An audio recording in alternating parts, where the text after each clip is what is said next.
Nadiskubre at sinunog ng mga operatiba ng Police Regional Office Cordillera ang humigit kumulang 200,000 pisong halaga ng marijuana sa ikinasang marijuana eradication sa sitio Agay-ay, Bacon, Benguet. Patroluman Mayra Beran sa ulat.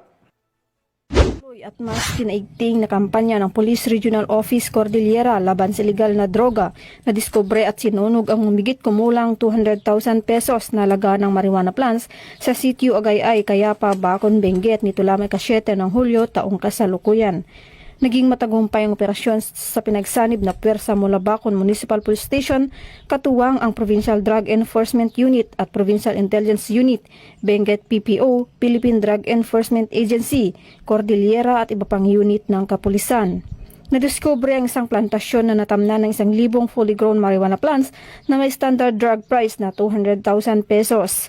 Agad na binunot at sinunog ng mga operatiba ang naturang mga tanim na marijuana matapos ang kaukulang dokumentasyon. Patuloy ang isnasagawang investigasyon at pakikipag-ugnayan ng kapulisan ng PROCAR sa komunidad upang matukoy at mapanagot ang mga individual na sangkot sa pagtatanim ng nasabing ilegal na halaman.